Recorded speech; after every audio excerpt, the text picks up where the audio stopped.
ಜೈ ಕ್ರಿಸ್ತ. ಲೂಕ 11ನೇ ಸಂಧಿ 1-13 ಮನುಷ್ಯರು ದೇವರ ಪ್ರಾರ್ಥನೆಯಲ್ಲಿ ಆಸಕ್ತರಾಗಿರಬೇಕೆಂದು ಯೇಸುವು ಸಾಮ್ಯರೂಪವಾಗಿ ಬೋಧಿಸಿದ್ದು. ಆತನು ಒಂದಾನೊಂದು ಸ್ಥಳದಲ್ಲಿ ಪ್ರಾರ್ಥನೆ ಮಾಡಿ ಮುಗಿಸಿದಾಗ ಆತನ ಶಿಷ್ಯರಲ್ಲಿ ಒಬ್ಬನು ಆತನಿಗೆ, ಸ್ವಾಮಿ, ಯೋಹಾನನು ತನ್ನ ಶಿಷ್ಯರಿಗೆ ಕಲಿಸಿದ ಹಾಗೆ ನಮಗೂ ಪ್ರಾರ್ಥನೆ ಮಾಡುವುದನ್ನು ಕಲಿಸು ಎಂದು ಕೇಳಿದನು. ಅದಕ್ಕಾತನು, ನೀವು ಪ್ರಾರ್ಥಿಸುವಾಗ, ತಂದೆಯೇ, ನಿನ್ನ ನಾಮವು ಪರಿಶುದ್ಧವೆಂದು ಎಣಿಸಲ್ಪಡಲಿ, ನಿನ್ನ ರಾಜ್ಯವು ಬರಲಿ, ನಮ್ಮ ಅನುದಿನದ ಆಹಾರವನ್ನು ಪ್ರತಿದಿನವೂ ದಯಪಾಲಿಸು, ನಮಗೆ ತಪ್ಪು ಮಾಡಿರುವ ಪ್ರತಿಯೊಬ್ಬನನ್ನು ನಾವು ಕ್ಷಮಿಸುತ್ತೇವಾದ್ದರಿಂದ ನಮ್ಮ ಪಾಪಗಳನ್ನು ಕ್ಷಮಿಸು, ನಮ್ಮನ್ನು ಶೋಧನೆಯೊಳಗೆ ಸೇರಿಸಬೇಡ ಎಂದು ಹೇಳಿರಿ ಅಂದನು. ಮತ್ತು ಅವರಿಗೆ ಹೇಳಿದ್ದೇನೆಂದರೆ, ನಿಮ್ಮಲ್ಲಿ ಒಬ್ಬನಿಗೆ ಸ್ನೇಹಿತನಿದ್ದಾನೆ ಎಂದು ಹೇಳೋಣ. ಅವನು ಸರುಹೊತ್ತಿನಲ್ಲಿ ಆ ಸ್ನೇಹಿತನ ಬಳಿಗೆ ಹೋಗಿ, ಸ್ನೇಹಿತನೇ, ನನಗೆ 3 ರೊಟ್ಟಿಗಳನ್ನು ಕಡವಾಗಿ ಕೊಡು.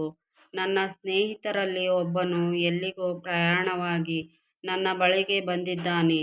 ಅವನಿಗೆ ಊಟ ಮಾಡಿಸುವುದಕ್ಕೆ ನನ್ನಲ್ಲಿ ಏನೂ ಇಲ್ಲ ಎಂದು ಕೇಳಲು ಆ ಸ್ನೇಹಿತನು, ನನಗೆ ತೊಂದರೆ ಕೊಡಬೇಡ, ಈಗ ಕದ ಹಾಕಿಯದೆ ನನ್ನ ಚಿಕ್ಕ ಮಕ್ಕಳು ನನ್ನ ಕೂಡ ಮಲಗಿದ್ದಾರೆ, ನಾನು ಎದ್ದು ನಿನಗೆ ಕೊಡುವುದಕ್ಕಾಗುವುದಿಲ್ಲ ಎಂದು ಒಳಗಿನಿಂದ ಉತ್ತರ ಕೊಟ್ಟರೂ ಕೊಡಬಹುದು.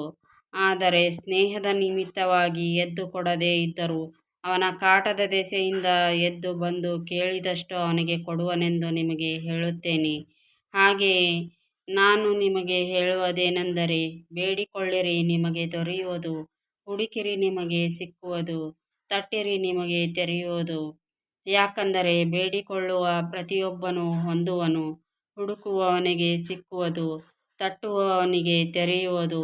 ನಿಮ್ಮಲ್ಲಿ ತಂದೆಯಾದವನು ಮೀನನ್ನು ಕೇಳುವ ಮಗನಿಗೆ ಮೀನು ಕೊಡದೆ ಹಾವನ್ನು ಕೊಡುವನೇ?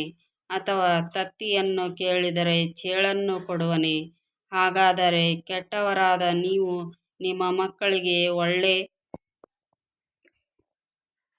ಪದಾರ್ಥಗಳನ್ನು ಕೊಡಬಲ್ಲವರಾದರೆ, ಪರಲೋಕದಲ್ಲಿರುವ ನಿಮ್ಮ ತಂದೆಯು ತನ್ನನ್ನು ಬೇಡಿಕೊಳ್ಳುವವರಿಗೆ ಎಷ್ಟೋ ಹೆಚ್ಚಾಗಿ ಪವಿತ್ರಾತ್ಮವರವನ್ನು ಕೊಡುವನಲ್ಲವೇ ಅಂದನು. ಆಮೆನ್.